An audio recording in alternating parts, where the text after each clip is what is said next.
Right, time to hear from one of the game's all-time legends, Brazil's Jairzainho, in changing rooms.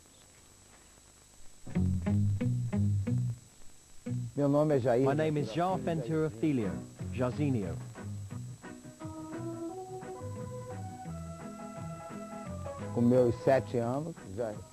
I started playing football when I was 7 years old. I played with a ball made of socks. I took my mother's socks and stockings, put them in newspaper, tied them up and started making those first key movements, controlling, passing and shooting.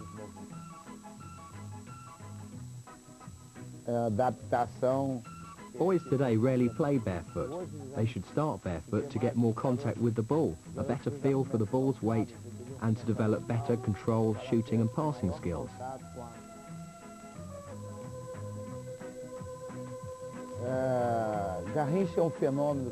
Garrincha was a phenomenon because of his striking but crippled build. He had a limp. He had one leg shorter than the other, his right leg bent inwards and his left leg curved outwards.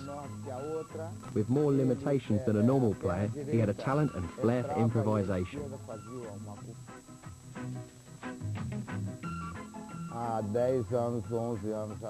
About 10 or 11 years ago, I was the coach of the main team at São Cristóvão Football Club in Rio de Janeiro, and also one of the club's directors of football. That's where I discovered Ronaldo playing football de salão. I used him on the pitch because he showed an ability and intelligence which he had developed playing football de salão.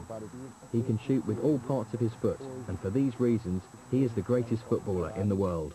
Mais uma vez o maior jogador do mundo.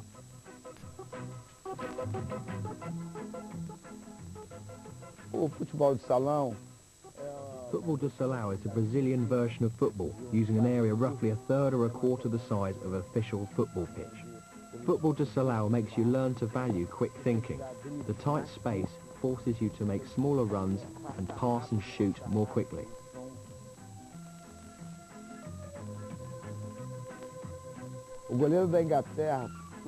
I like it when a Brazilian footballer creates a debate for all the world to join in. The goal from Ronaldinho Gaucho against England, everyone thought it was a mistake. It wasn't. The English goalkeeper is used to European football and its good crosses of the ball. When Ronaldinho started to run to take the kick, he was looking at the goalkeeper who had taken 2 steps off his line. Ronaldinho saw that and hit the ball which ended in the net. The goalie would never have thought that Ronaldinho would try that, and that's why Brazilian football makes such a big impact. It's due to the quality and improvisation of the players.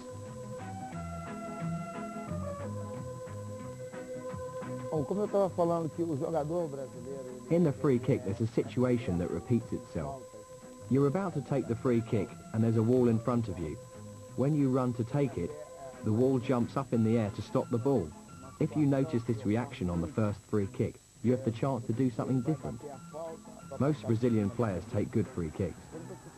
Even when looking at the wall, they should take care to ensure they kick the ball around the side of the first inside man, and then after it passes his head, it should drop. We call the free kick the dry leaf. When a dry leaf falls from a tree, it makes a curve. It doesn't fall straight.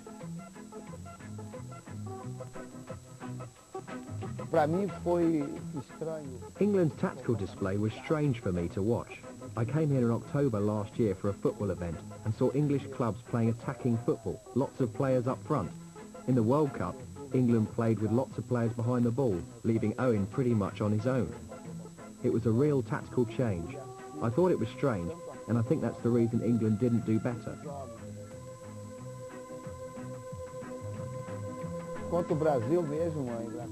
In the match between England and Brazil, England had more players. When Ronaldinho was sent off, they didn't change their tactics. But if they were used to playing attacking football, they might have taken more advantage of it.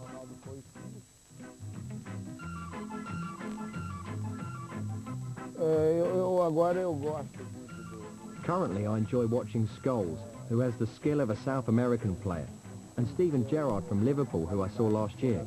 He's a player of high quality and a good kicker of long, accurate balls. My favourite player is Michael Owen.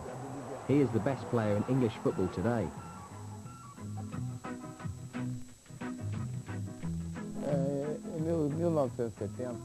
In 1970, I reached the pinnacle of my footballing career. I was chosen because of my physical fitness, and then was named the Hurricane of the tournament because of my performances in all the games. I am still the only player in the history of the World Cup to score a goal against every goalkeeper, 7 goals in 6 games. And we as a team won the ultimate prize, taking the Jules Rimet trophy back to Brazil.